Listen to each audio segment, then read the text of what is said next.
Et maintenant, on va revenir un petit peu en arrière.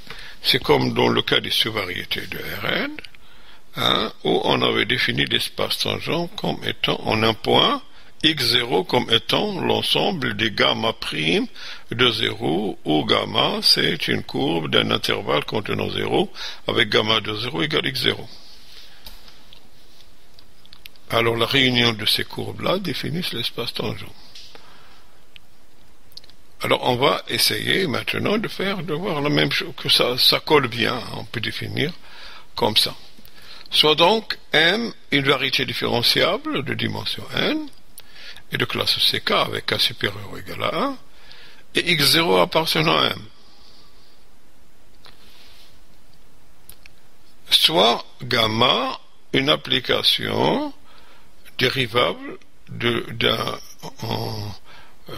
en T0 de R à valeur dans M. C'est une courbe définie dans un voisinage de T0 de R. Donc c'est une courbe différenciable sur M, telle que gamma de T0 égale x0. On appelle vecteur tangent à la courbe gamma, que l'on note par d gamma sur dt en T0, la forme linéaire suivante.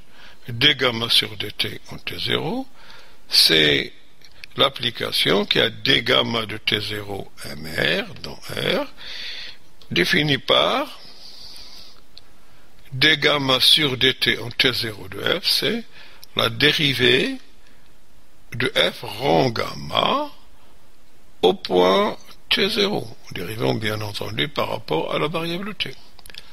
Il est clair que d gamma sur dt définit un vecteur tangent à la variété m en x0. Réciproquement, on se donne maintenant x, un vecteur tangent à la variété m en x0. Dans une carte UFI en x0, le vecteur x va s'écrire sous la forme, le vecteur tangent x va s'écrire sous la forme, la somme des xi, d sur dxi en x0.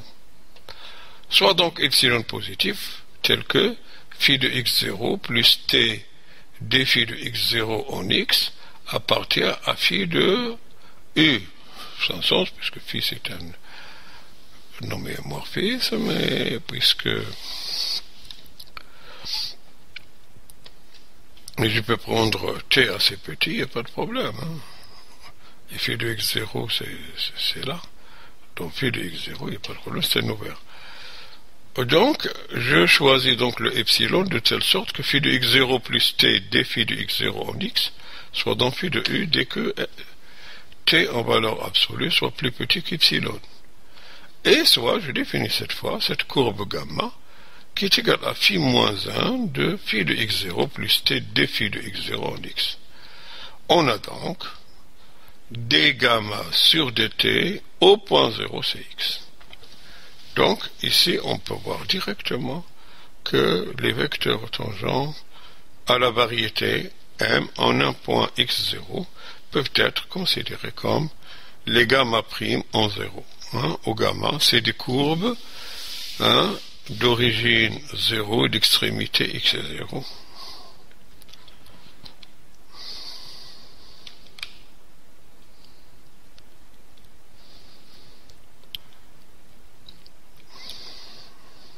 Donc, vecteur tangent à une courbe, je continue toujours, soit x1, x2, xn, un système de coordonnées locales en x0, gamma de i dans m, une courbe de classe C1 dans m telle que gamma de i soit contenue dans le domaine du système U de système de coordonnées locales x2 jusqu'à xn, et écrivant x1 de t, x2 de t, c'est phi de gamma de t. Puisque phi de gamma de t, c'est un élément de Rn, voilà, je vais l'écrire comme ça. On a donc d gamma sur dt en f, c'est la différentielle de f en phi moins 1 en phi de gamma de t, la somme de xi, prime de t ei.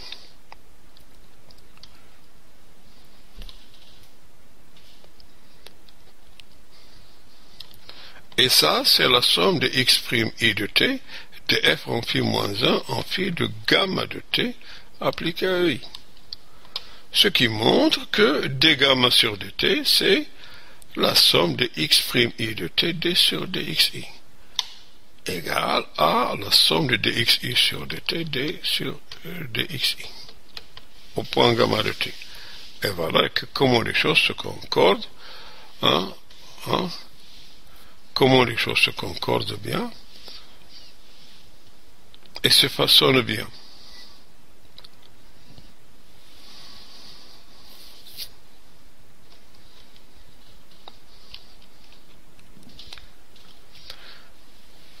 Donc, maintenant, on a défini l'espace tangent, maintenant on va passer à l'espace cotangent, si vous voulez, c'est le dual, par dualité. Donc, l'espace dual de T étoile X en M, de TXM, est appelé espace cotangent à la variété M en X. On définit le fibré cotangent à M comme suit, donc T étoile M, c'est la réunion de T étoile M de X avec X appartenant à X. Ainsi, chaque élément de T étoile M peut s'identifier à quoi? À un couple X oméga X, où X appartenant à M et oméga X appartient à une forme linéaire sur l'espace tangent TXM. Donc, c'est X oméga X appartenant à M, oméga X appartenant à T étoile, indice X de M. Et dans les hypothèses précédentes, on peut considérer les différentiels de composantes XI de la carte phi en X0. Et ici, on va bien voir que les choses collent bien. On a donc la différentielle de xi de la fonction xi en x0, différentielle de phi en x0, ce sont des quoi? Des éléments de T étoile M en x0. Oui, c'est des formes linéaires, df indice x, parce qu'elles vont de l'espace tangent tx0, M à valeur donc 0. Et on vérifie aisément que le d sur dxi en x0, d sur dxj en x0, c'est mise en dualité, je mets comme ça coché, c'est delta ij. Normalement, ça c'est dxj en x0 appliqué au vecteur d sur dxi en x0, c'est delta ij. Par conséquent, dx1 en x0, dxn en x0 est la base duale de d sur dx1 en x0, d sur dxn en x0. Soit maintenant psi égale y1, y2, yn, un autre système de coordonnées locales défini dans un ouvert V de x0. On vérifie facilement que les covecteurs dy1 en x0, dyn en x0 et dx1 en x0, dxn en x0 sont liés par. Ça c'est plus facile, on le voit rien que par les transformations du calcul différentiel. Donc les dyi en x0, c'est les dy i sur dxj en x0, et d sur dxi en x0, c'est dxi par rapport à dy en 0, dy en 0. C'est le différentiel. Ce qui montre les lois de transformation des covecteurs, qui sont de manière très simple. Donc C alpha x0, c'est la somme de AI dxi en x0, qui est aussi égale à la somme pour i allant de 1 jusqu'à n bi dy en x0, l'écriture du covecteur alpha x0 dans les bases dx1 en x0 jusqu'à dxn en x0 et dy1 en x0, dyn en x0 de l'espace cotangent t en x0 de m, des corepères en x0, alors les composantes AI et BJ sont liées par la relation, c'est que AI agit, contrairement au cas du vecteur, alors agit, donc le J va passer en bas, donc agit c'est dy I sur dxj, BI, et l'autre BI, toujours, ça va être en bas toujours, hein, BJ, sur D sur DXJ, ça DXI, correspondant à I. Donc, les choses passent comme ça facilement, sans faire trop de calculs, ou sans s'ennuyer par les changements de base. Hein, rien que par des écritures plus simples.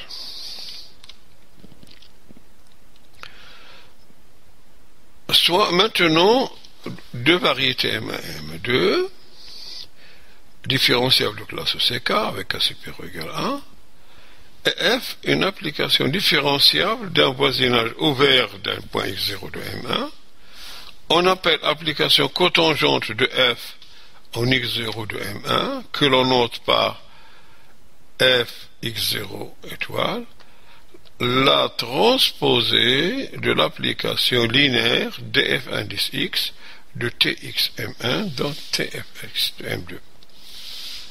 Tel que pour chaque X appartenant à Tx0, df indice X0 appliqué à X soit la forme linéaire définie par df indice X0 de F appliqué à G, c'est bien entendu, c'était X appliqué à G rang F. Ainsi, l'application cotangente de F en un point X0 est l'application TDF indice X0, ou encore c'est F en haut, hein, F étoile en haut, l'application cotangente, hein, ça c'est en haut, hein, étoile en haut. Cotangente, T étoile de T étoile Y0 de F de X0 de M2, donc, etc., dans T étoile en X0, hein, défini par transposé de df indice X0 de oméga en Y0, c'est oméga en Y0 rond df indice X0. Bon, c'est des choses pareilles qui étaient vues en algèbre dans le problème de dualité. Hein? Les applications cotangentes vérifient G rang F étoile égale à F étoile rang G étoile. L'identité étoile de M, c'est l'identité de T étoile M.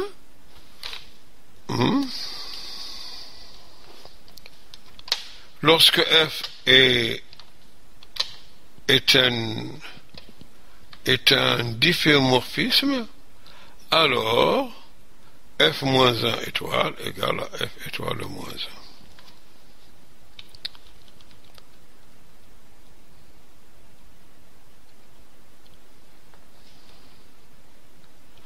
Maintenant, nous passons à la notion de champ de vecteur. Soit MA, qui est égal à la famille UI-Phi, l'atlas AI, UI-Phi, une variété différentielle de dimension n, et de classe CK avec K supérieur ou égal à 1. Et la projection canonique pi de Tm sur M. Définie par pi de x ux égale à x. Pour toute carte UI phi I dont A, on pose UI bar, c'est pi moins 1 de UI, qui est faite des x grand X, qui sont des Tx dans Tm, tels que pi x, tel que pi de x en x, c'est petit x. Donc, UI bar, c'est pi moins 1 de U, elle est faite des couples x grand X, tels que pi de x grand X égale petit x dans I. Et phi bar, on va passer à la construction d'une structure de variété différentiable sur thème. Hein. Donc, phi I bar par, hein, c'est l'application de UI bar dans phi I de UI bar, non, de UI, croix Rn, défini par phi I bar de x grand X, c'est phi i de x, différentiel de phi en x appliqué à grand X. Bon, vérifiez que U bar I, phi bar I, est un atlas de classe CK-1 qui confère à Tm une structure de variété différenciable de dimension 2n, et de classe CK-1. Hein? Dimension 2n, et ça se voit c'est à cause de ces coordonnées. Hein? Donc là, il y a la première coordonnée qui est normalement dans M, donc homéomorphe qui est dans U homéomorphe phi de I dans Rn, et ça aussi c'est dans l'espace tangent qui est aussi de dimension 1, donc ce qu'on prend qui est une variété différentielle de dimension 2n.